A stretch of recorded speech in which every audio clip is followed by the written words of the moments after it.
the goal for us is to build our own audience of subscribers. That is now fundamentally what we're doing. If we have 500 followers on LinkedIn or 50,000, at the end of the day, what I care about is how many known subscribers do I have who I've developed a relationship with as a brand. And then rethinking our relationship with these other channels as conduits into that end state. For this episode of Coffee with Closers, I'm sitting down with Anthony Kennada, co-founder and CEO of AudiencePlus. Prior to founding AudiencePlus, he served as the CMO of incredible companies like Hopin and Front. He was also the founding CMO of Gainsight that created the category for customer success. From his experience at Gainsight, he wrote a book called Category Creation: How to Build a Brand That Customers, Employees, and Investors Will Love. Stay tuned for my conversation with Anthony, where he shares practical advice for entrepreneurs and brand managers and marketers on how to build businesses through community and content. Hey, Anthony, I'm super excited to have you join me for this episode of Coffee with Closers. Samuel, thank you so much for having me. Excited to be here. Most certainly. Well, I appreciate you joining me here. And I also was just kind of following your career. You've started in sales and became a product person and was a director of marketing at multiple big, fast-growing companies. I was just looking through the roster of companies that you actually worked at. And then now you are a founder running a community, a platform, right? So you want to share with our audience a little bit about your journey and how you became an entrepreneur? Yeah, so I sort of, I don't know if anyone kind of grows up dreaming about being an enterprise SaaS, whether you're a marketer or a sales professional or what have you. So I sort of like stumbled into it almost as a happy accident, honestly, wanting to be an entrepreneur, reading, Guy Kawasaki's The Art of the Start, trying to figure out how to build like a PowerPoint deck that would articulate a story, kind of chased ambition right out of college there to start a tech company. And of course, very difficult to do. So, failed at that. But while I was doing that, I was moonlighting as an SDR at Box, which at the time I didn't know Box would become what they now are, of course. And, a little bit of luck, I think, to land there. But got very passionate about what we were doing there and just startup life and culture and all these types of things. Mm-hmm. And so, I think the spark was really lit there. And so I kind of followed the SDR career path a bit. I moved into BD, kind of did some indirect sales. And then to your point, kind of weirdly found my way into product, which is a non-traditional maybe path, along that journey. And then I had someone who was a mentor of mine who I'd worked with before, who saw something in me that I didn't know in myself, and asked me to come on board and run marketing for a company that would become Gainsight. And so really a lot of my 10,000 hours, I would say professionally, has been in marketing as a exec, basically. So coming in as the head of marketing, never having done the job before, scaling that to went to about 100 million of ARR, sold kind of part of the business to Vista for 1.1 billion. And then kind of leveraged that to go get a couple other CMO roles at a company called Front and Hopin. Mm-hmm. And I think in all of those kind of marketing kind of stops along the journey, one of the things that really kind of struck me was it was sort of a competitive differentiator as a marketer to build a brand that cared about things like content and community and events and experiences. Mm-hmm. If I were to put a bow around that, I'd say almost like thought leadership in general, versus just positioning product and, talking about like feature function of and capabilities of the thing we were selling. Mm-hmm. And so, now I think it's becoming a bit more understood that that's a great way to go to market.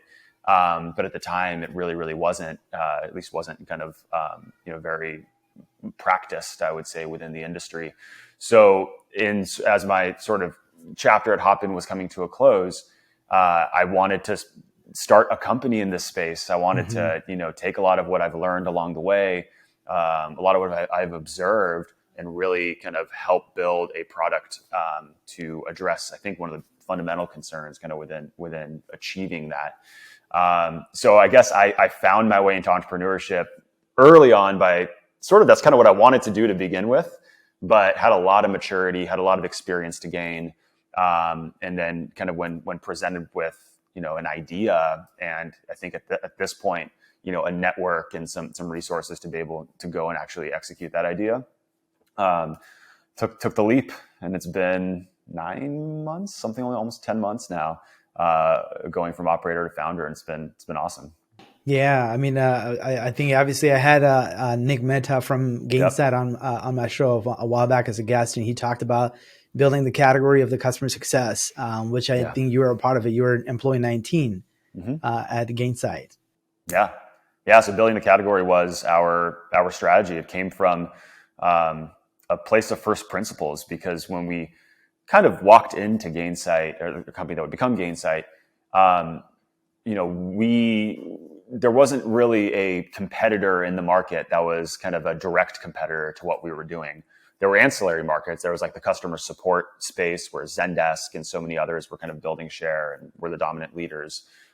There was CRM, where obviously Salesforce and others were off and running, but no one was doing this thing that was basically saying, how can you get proactive with your customers? How can you manage the health of your customer base? How can you ensure that your customers renew and upsell and all these types of things? And there wasn't this incumbent product set that would actually solve that problem. And so what we observed was there was actually a person, though, within the organization called the customer success manager, and they were tasked with figuring out that problem. And we didn't name them or anything along those lines. And so our early bet, and literally the foundational days of Gainsight, was if we were to just serve that persona through content marketing, through events and experiences where we can help kind of establish and facilitate best practices, create this sort of sense of belonging within this like small, at the time at least, community of people, can we then leverage that into growing the company as well? And Gartner said it was a bad idea. Forrester said it was a bad idea, but we sort of relied on our intuition and said, let's champion the customer success, discipline, and help establish that moving forward. And that was kind of, the rest was sort of history. Yeah, and I follow a lot of VP of sales and obviously a product guys on LinkedIn, and many of them are actually talking about how there's a big shift from the new logo winning strategy to expanding within the existing accounts is becoming a big plan, especially with the uncertainty in the economy too, right? Like you don't have any idea whether your 2023 projections and forecast is going to be hit, but you at least know you have existing customers that you can probably grow.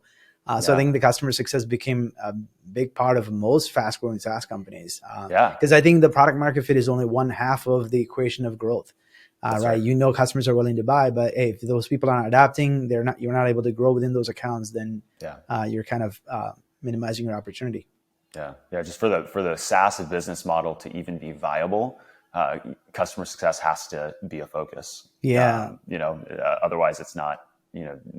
Ultimately, the way we value even these companies is around revenue multiples and these types of things, and so it's really hard coded into the business model. And you're right, there's almost an inverse correlation with market conditions, where it's not that CS isn't important, in every kind of different economic cycle, but when markets are depressed, where there's recessionary kind of moments, it's even more important to make sure your customers renew, that they stay with you, that they weather the storm.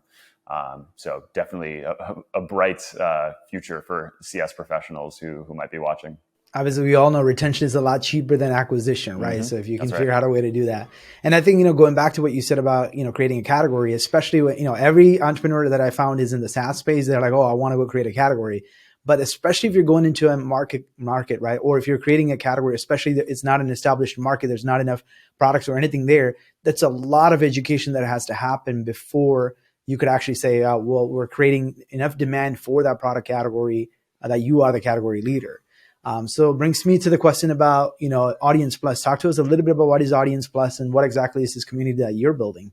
Yeah. Well, I mentioned just in general, thought leadership was kind of the through line between these different companies. And at Gainsight, what we saw is by establishing the category, by developing some type of thought leadership within customer success as an industry, we were also able to monetize that thought leadership and turn it into revenue, turn it into customers who were using the products actively, who renewed, who were referenceable, and who referred kind of their network to be customers as well.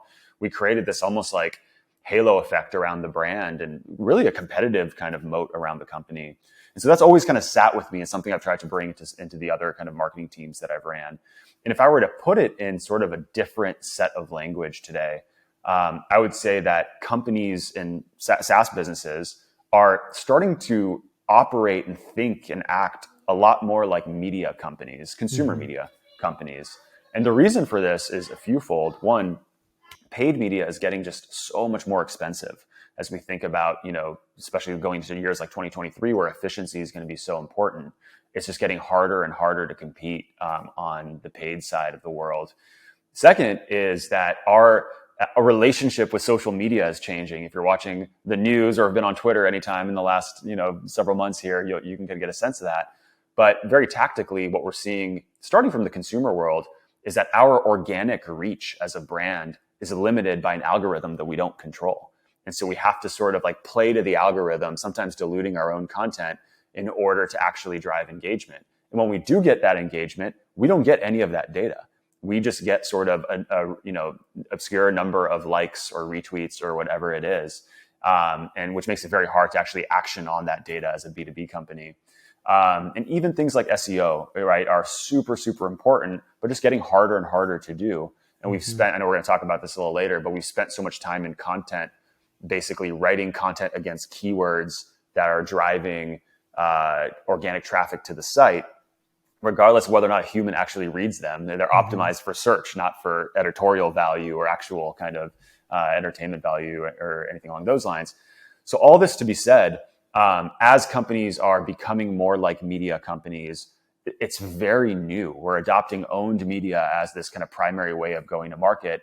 And there's still a lot of questions about how do we do this? Everything from how do we produce a conversation just like this that looks, I think this looks pretty good. Like that we all on both sides of the camera, sitting in different places, can have these types of conversations. How do we think about distribution and getting enough engagement that actually warrants investment, warrants kind of more content creation? How do we connect all of this value to revenue ultimately? And so our strategy has been, we've launched AudiencePlus, the media brand, and to your point, the community. We're producing content of our own. We're starting to educate the market around owned media, or maybe re-educate the market around owned media now that, we believe it's this kind of resurgence for this next chapter of our industry. And we're building our own audience, building our subscriber base. In the back end, we're building a product. And so we are a SaaS company, even though we just haven't revealed or announced kind of what that product looks like yet.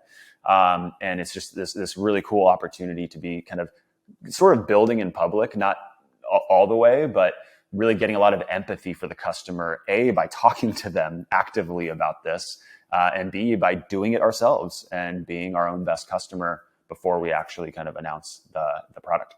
Yeah. I mean, I think it's a very smart move. Even just from having worked with a lot of other SaaS founders, we've seen the other spectrum, right? Where they built a product, they believe the product is the best and it can solve a lot of problems, but they just have no customers or audience to really go sell to.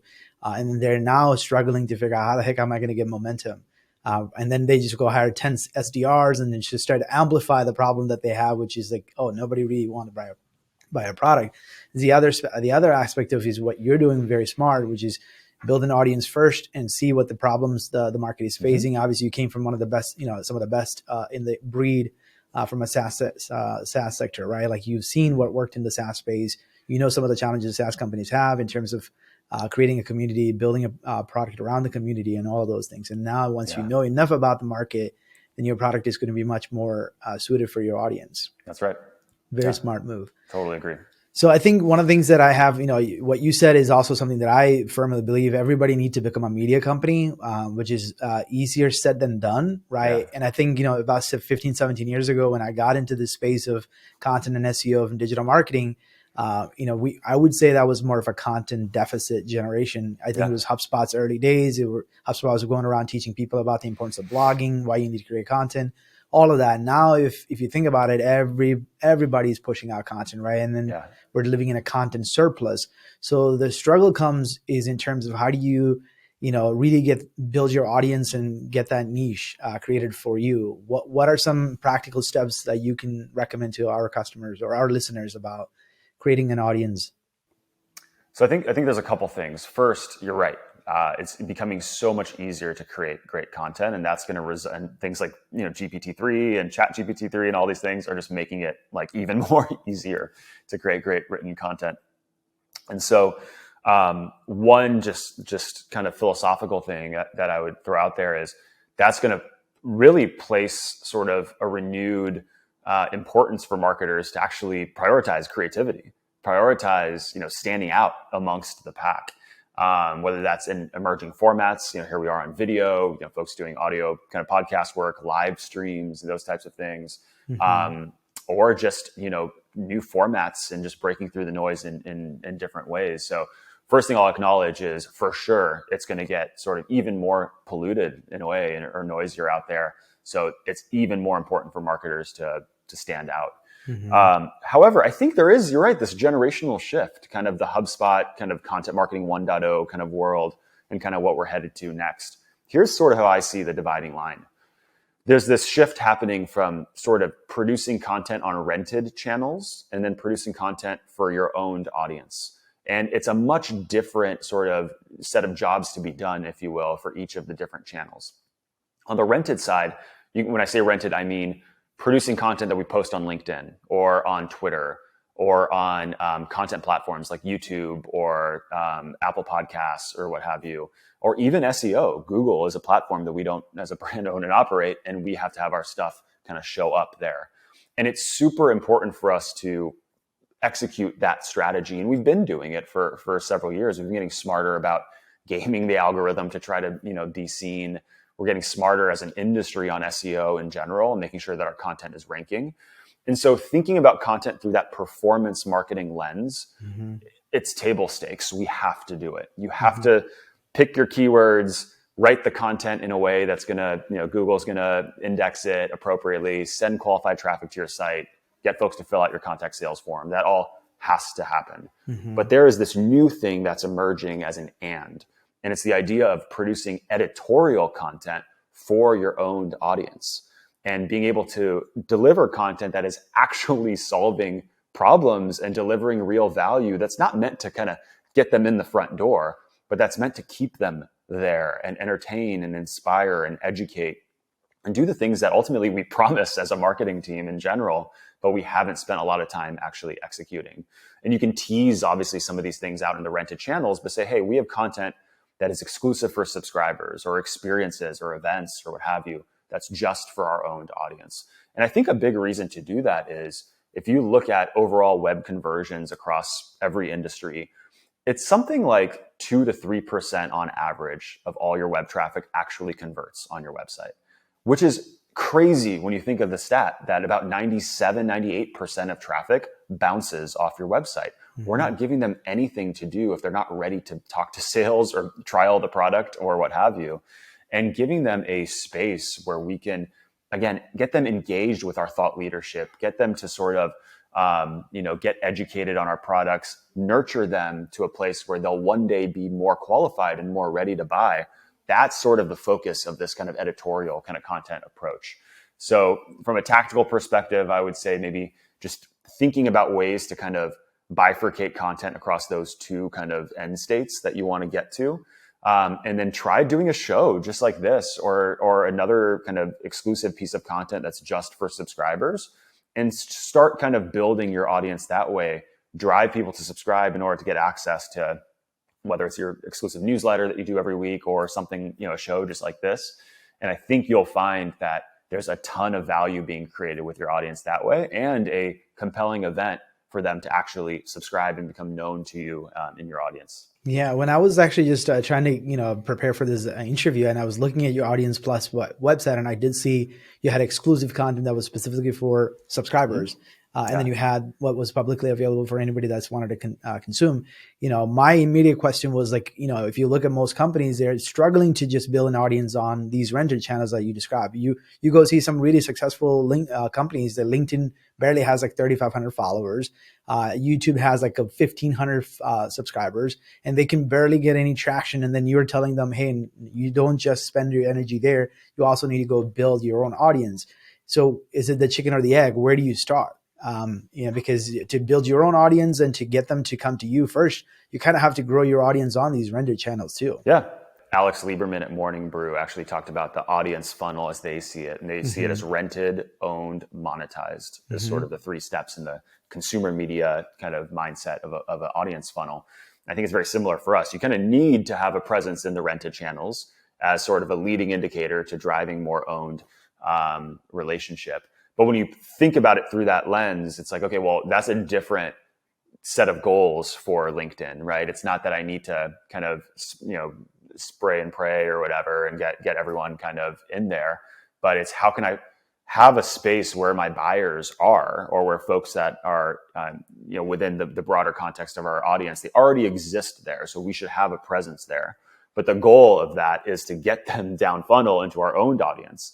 And we're a team of 2 marketers right now doing both at the same time. We're pumping out content. We're promoting it through all of these channels. We've got about 1,000 or so subscribers and about, call it 2 months of being out to market. So it can be done for very little to no budget in a very small team, but it's really that mindset shift. I think it's just suggesting that the goal for us is to build our own audience of subscribers. That is now fundamentally what we're doing. If we have 500 followers on LinkedIn or 50,000, at the end of the day, what I care about is how many known subscribers do I have who I've developed a relationship with as a brand. And then rethinking our relationship with these other channels as conduits into that end state. So I have a follow-up question. Obviously, you are the founder and co-founder, and you're actually leading with you being one of the subject matter experts, thought leader, right?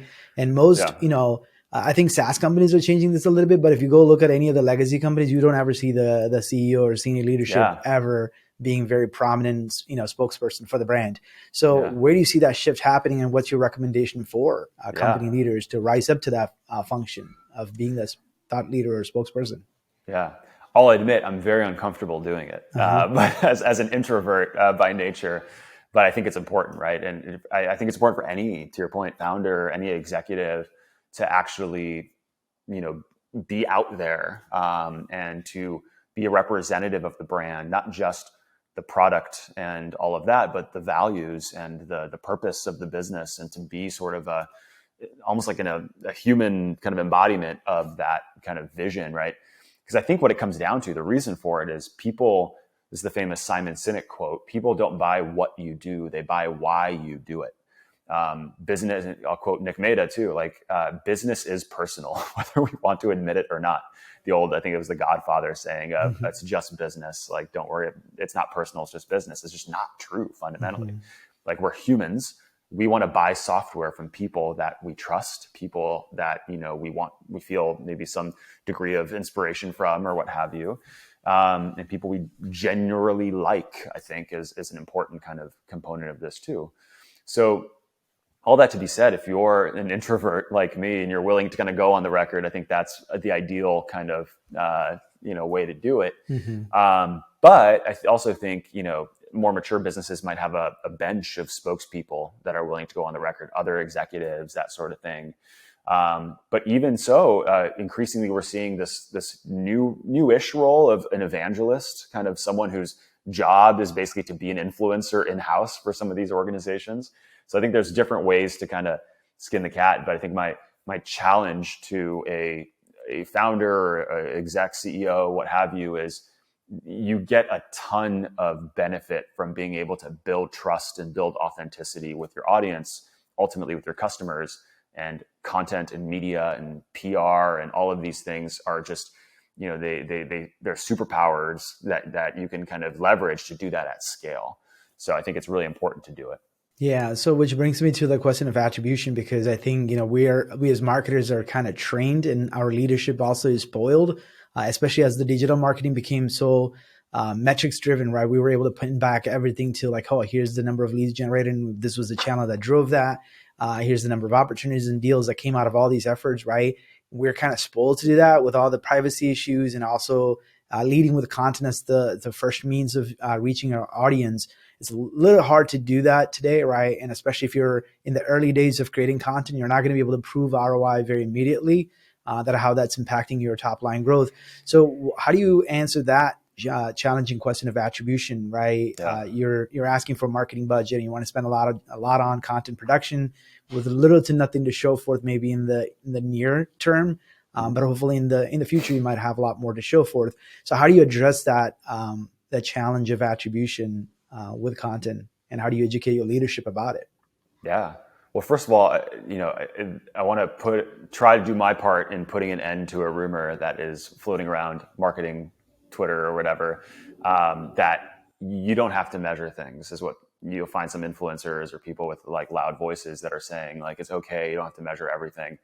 I think those voices, maybe to your point here, have never sat across the table from a CFO or an FP&A person who is literally pointing to your budget saying, show me where this went and what happened. And the answer or the response of, oh, we did things that aren't measurable, doesn't usually end really well in those conversations, especially, again, going into 2023, where efficiency is kind of the key word for just in general, the relationship between marketing and finance. So acknowledging that this is for sure a problem. Mm-hmm.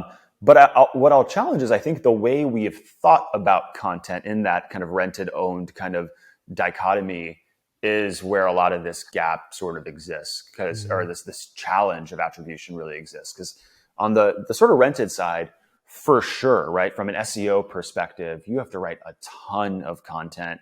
You are limited by either your internal resources, any cost for copywriters or folks that are going to write content that has to be indexed by Google. You need to drive enough traffic to it to, of course, build some value there. So I think there is for sure a long tail kind of benefit from SEO, but you got to sort of do it at some time. You got to start early. And I think that's a story that, while still is harder to kind of wrap your head around if you're a CFO, I do think it's one that at least is starting to get understood as, okay, organic takes time through that lens. But I think the reason attribution is such a problem in content is because we haven't really been thinking about it as owned.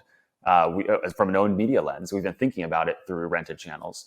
And so we're like, okay, we got 50 retweets on that blog post or whatever. We had 200 impressions on it, and I think our overall kind of traffic on the site grew by 5%. Let's attribute that value to our the value that we've created through our content program. Mm-hmm. And I think that's all like reasonable, and probably true, but also kind of useless to a CFO or a sales leader even. It's like, okay, fine. How do I actually generate demand? Like, show me what marketing has done to actually impact the number this quarter, because it's that important. And so I think if you think about content through the owned lens, you actually could get access to a lot of data, real engagement data about who is doing what within your audience. What type of content are they consuming? What happened next? What brought them back? And you can think about attribution, again, surely from like the first touch or eventually kind of multi-touch model, but you can tell a much more articulate story then, because without that owned sort of first party data set, you're kind of left guessing. And so I think our conviction is this is an incredibly important discussion, because as your data set becomes more known to you as the brand, you actually could attribute a ton of value from content marketing and everything else you're doing, events and webinars, whatever it is, to various parts of the marketing funnel. Mm-hmm. So that's my conviction. The other piece I will say, though, I know we're going to talk about production here in a second. Creating some of this content is actually fairly efficient. And so if you think about not just the output side, but the input side to becoming a media company, it seems very expensive if the answer is we need Netflix quality from like a Hollywood agency type of a thing to kind of put this together. We get 6 episodes for like $250,000 for sure. That seems like a very reasonable limiting factor to getting started. But again, if you have somebody in-house that can, produce videos and podcast content, with you, if you have a writer, if you got somebody that, runs demand, like you've got more than enough to do a lot of damage in-house, or working with, some select partners, to actually kind of manage the input side of the marketing budget too. Mm-hmm. Yeah. So to talk about the follow-up question would be right. So you got the commitment from the leadership, you got the buy-in. and you actually are producing the content, right? Production is only half the problem. The promotion and distribution is the second half of the challenge. So what are some practical recommendations that you have in terms of getting reach for the content you're producing, even if you just want to show some vanity metrics, right? Yeah. That I've gotten some momentum here. So what have you seen work, especially at the companies that you worked at? Like, what were some of the things that you've done to increase the reach without having to spend a ton of money on paid promotions? Yeah, exactly. I think that is kind of the challenge, right? You talk to a lot of brand leaders there, and they would say, we need, like, I forget the model, something like, I think it's $1. You need to spend $5 for every is that dollar. What it is? Yeah, some sort of a ratio. It's like $5 for every dollar spent on production. I think that's right. That's right. And again, presenting that to a even mid scale kind of B2B company, that's like crazy. Like that's like there's no way we're going to spend that much on distribution. So I think this kind of brings us back to the power of actually owning an audience yourself versus kind of relying on some of these kind of third parties to get the reach. So I would say the sort of leading indicator for me is like number of subscribers. So like, how many folks have we driven? And then you look at like the Substacks, the Patreons, like some of these folks in the consumer space, that's kind of their leading indicator to growth. It's okay, how many people are actually now opting in to our thought leadership and want to hear from us. They want to have a relationship with us, be it free or paid. And so, you can drive a lot of what we've been doing is just organic LinkedIn, just pushing through my personal network. We have advisors that are promoting content and distributing content to their networks on our behalf. When we have guests on shows like this, we ask them to promote through their kind of LinkedIn channel. So for B2B, LinkedIn's a great kind of place to, I think, organically promote your content and maybe a reasonable amount of paid spend. We haven't gotten there yet for us as a company, but at Hopin, at Front, at Gainsight, we would do a lot of paid promotion on LinkedIn as well. But subscribers is sort of like your first step because you're like, all right, is our audience growing ultimately? And are we getting, people who are sticking around and engaging with the content that we're producing? Second component is email. Like, believe it or not, I've heard ever since I've been in tech now, almost 15 years, email is dead. It's all about like Slack and everything in the future, whatever. And email to this day is still the number one driver of engagement with an audience. And I'll give you just a quick example. At Gainsight, we would promote our big conference and we would promote everything on social media, announcing new speakers, keynotes, all that sort of stuff. And we might, try to create a big kind of to-do about that. And we would get little to no new registrations for our conference, for our event. And then we would send one email to the database saying, early bird is expiring next week, save your seat now. And we get like, boop, in terms of registrations. And so what I found is obviously people are super protective of their inbox. And so if you're able to actually establish value, sort of win the right to have that relationship with them in that channel, chances are they're going to be quite highly engaged. So if you haven't already started a weekly or monthly, whatever cadence makes sense to you, newsletter that isn't just like a wrap up of all of the content you produced this week, you could do that as well, or month. But actually like a valuable insight that can help them kind of solve a problem, something that they look forward to receiving from you every week. That's a great way to actually get distribution on your content through sort of a repurposed lens of a email newsletter insight rather than a 40-minute video or whatever the case is that you might have used to kind of source that piece of content. Now you've got sort of your audience funnel, built from the subscriber base. You're getting engagement and distribution of your content through email traditionally into those kind of the members of the audience. Now you're getting real insights into, okay, how does that engagement translate to revenue or translate to pipeline creation or CSAT, all of the different kind of places in the funnel, I guess, that marketing can influence. Yeah. What I was going to say was what you've done is even on your side, AudiencePlus, you've mentioned that by subscribing, you get access to exclusive content too, which you can only be distributed either by having a portal where you might have to log in, or you only get it through the email delivered to your inbox or something like that, which creates some sort of a fear of missing out, and that might help you generate a lot more subscribers there. I noticed you recently published an article about just the being authentic, right? The authenticity over production value. Can you speak to that a little bit more? Because I think that's a big hurdle a lot of people have, right? When you're putting out content, you're just wanting to have, like you said, the Netflix quality. but you probably just don't have that kind of budget. But how do you overcome that obstacle?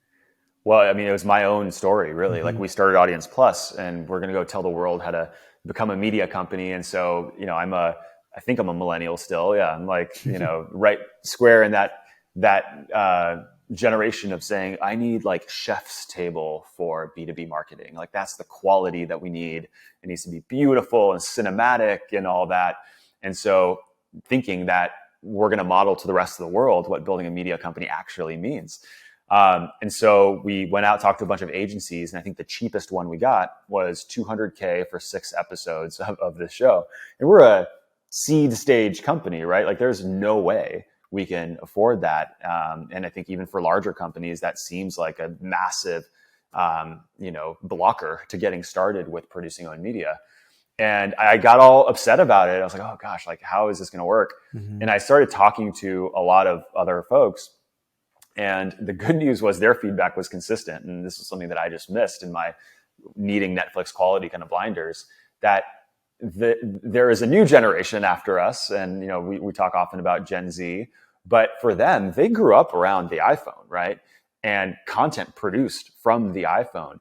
And for this next generation, authenticity is so much more important than high production quality.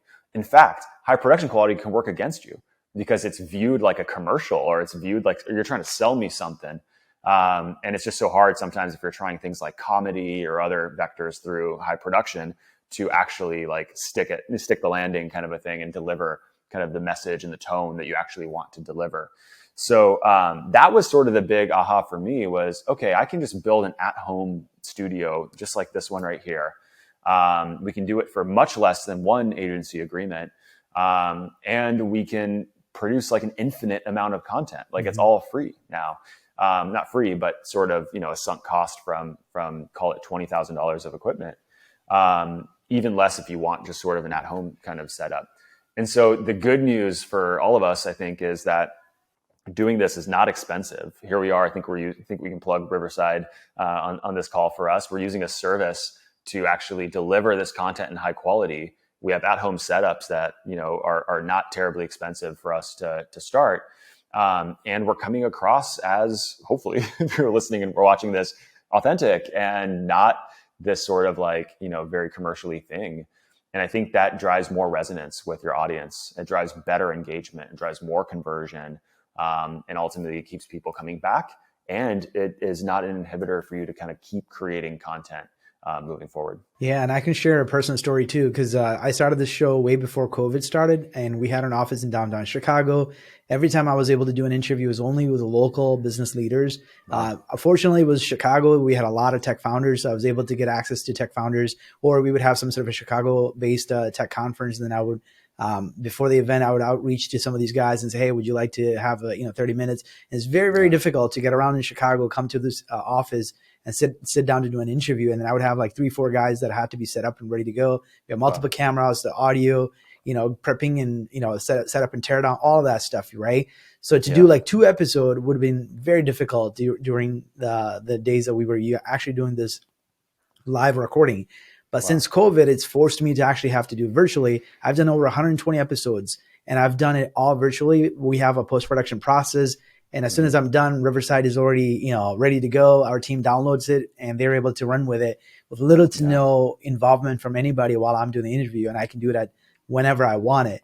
And I think, like you said, the volume has gone up since I've been able to do this virtually, and I had the access to more guests have also gone up, right? I'm able to interview people that may or may not be anywhere near where I am. So I think, like you said, I think the authenticity and the ability to produce much faster is actually more important than just waiting for perfection and getting it all right.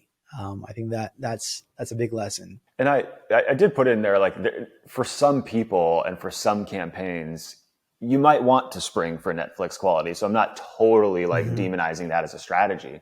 I think, for the right kind of moments, and if you have the budget, like, God bless you, go for it. But I think that can't be the bar. Otherwise you'll never get started. Most certainly. Yeah. And I do see, by the way, like if you see any Instagram or TikTok ads or even on YouTube ads, I'm starting to see a lot more just user generated content being promoted as an ad and then getting people to go take whatever the action that you want them to take. So we're seeing that to be a trend as well. A couple of practical questions. Obviously, we talked a lot about creating, content and things like that. Are there any specific strategies in terms of what you've seen to work, coming up with the topics or finding what sort of content to create for the target audience that you might have? Yeah, it's so interesting because, I think for us, like the first thing was just like starting with something. And so we started doing interview shows, much like this one. We have a show called Media House where I sit down with other folks that are doing, media operations. They have sort of an own media initiative happening within their business. A lot of that was built on like helping educate the category and validate that, hey, I'm not the only one talking about this thing. But it was also a great place for me to learn and try to improve as someone who, I mentioned earlier, this doesn't come naturally to me to be on camera. And so I'm learning and hopefully getting better, each time I do. But then we're like, okay, well, we don't want to do a bunch of interview shows. They have their role within the content stack. What else can we do? And that's where we started looking at formats. And this isn't my big kind of idea. I believe actually Patrick Campbell at Profitwell sort of helped spark this idea. But you look at formats that have worked before. And so, one example is like teardown shows where you look at an example of something and you apply commentary on that said example. And so we, the folks at Profitwell Paddle have done this with pricing page teardown. So they'll pull up a pricing page for a brand and then two pricing experts would talk about it. And so we loved that format idea. And so, or we loved the teardown format. And so we launched Owned, which basically looks at consumer media sites and consumer media brands, tears them down and applies the learnings to B2B companies who are building their own media strategy.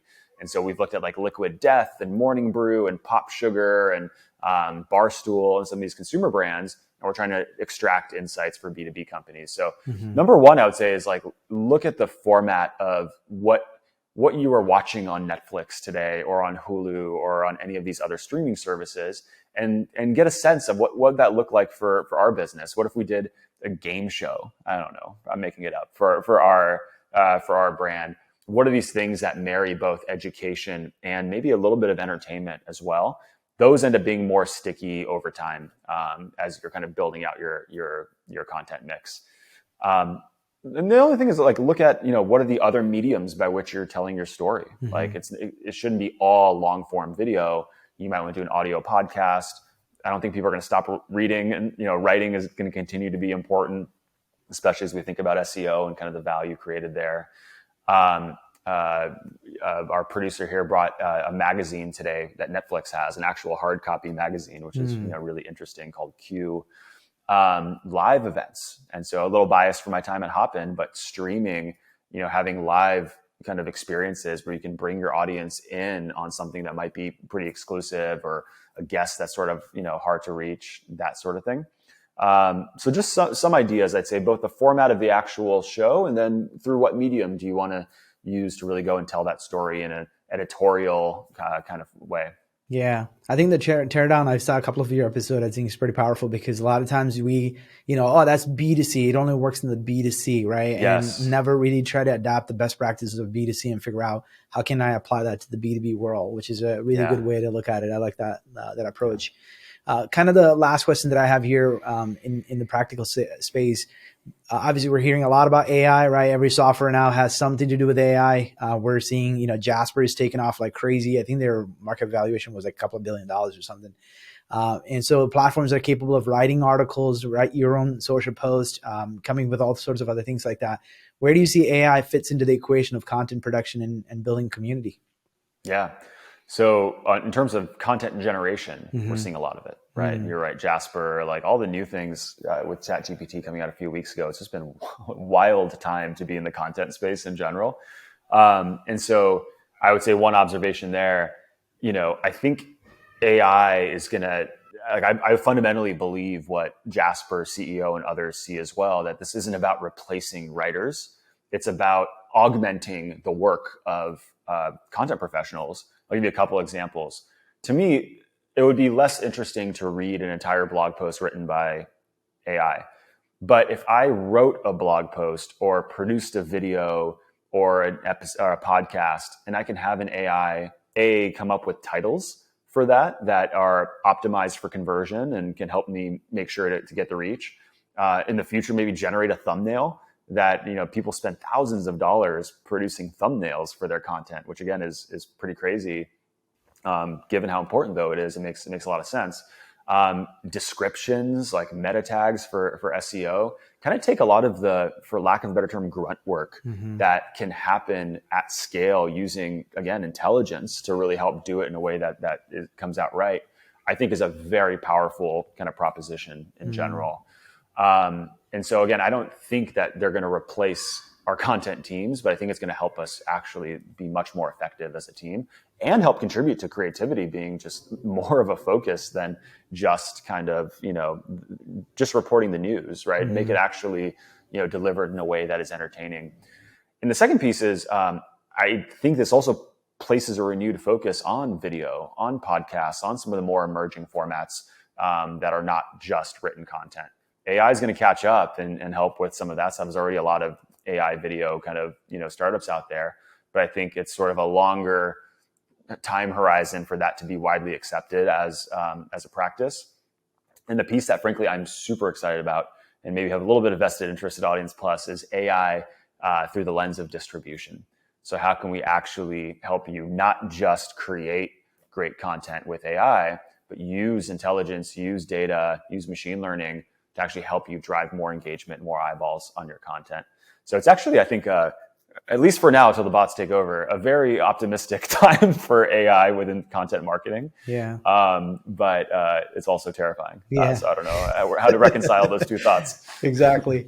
So obviously a couple of personal questions. As entrepreneurs, I see you were a CMO at multiple companies. You probably had a lot of responsibilities there. Now you're trying to build this company, creating content. You have a lot of things that are going at you. So are there some sort of productivity hacks that you have to stay productive and get your stuff done? Yeah, I mean, I think, I'll share one that sounds kind of counterintuitive, but we have a day every week where we don't do anything for work. It's Saturdays. And it sounds counterproductive because they're counterintuitive. You're like, wait, you're talking about productivity. How can you actually do more? You're telling me you're going to take a step back. And I think that there's something magical about the sort of like 6 day on, 1 day off kind of like rhythm that we get into. And I'm not talking about just about work, but even like mowing the lawn, right? And like doing the stuff at home and finding a day just to rest, just to unplug, just to be present with if you have children at home or your significant other or your communities that you're a part of. I found that almost counterintuitively, I get charged up more for the days I am working. I'm more productive when I schedule rest and I'm intentional about rest within my kind of rhythm and sort of rule of life. So that as I have found to be now this kind of like critical component. Like I know I'm going to have a bad week or I'm going to struggle throughout the week if I don't get my rest in one day of the week and don't get a chance to actually step away from work. So for whatever it's worth, that's something that has served me well. And we're trying to operationalize that within the rhythm of how we're running the company too. Yeah, I think that's a biblical principle, and Jewish people really follow the observing the Sabbath, right? Which I think for ages, for thousands of years, they've done it, and they're extremely successful in business and in personal lives. So that there's some wisdom there to be taken from there. Knowing what you know today, what advice would you give your younger self? Yeah, I think the one that always jumps out is make sure to like focus on the relationships that you've made along the way. I've spent, again, I don't know the exact number, doing quick math here, I think 13 years building my career before taking the entrepreneurial leap. And so that's 13 years of relationships, of past employees and teammates, of investors from previous companies, of random coffee meetings, of, podcast episodes. And all of these things are the currency for, I think, becoming successful as an entrepreneur or as a founder. And I found that saying yes to coffee meetings earlier, taking calls, all of that, even when your calendar is full or you're exhausted or your priorities are meant to be elsewhere, all of those relationships compound over time. And I think building a business, putting yourself out there from a reputation perspective, having the ability to look back on those relationships you developed along the way and feel good about them, and have them in some cases at least root for your success or help support your success.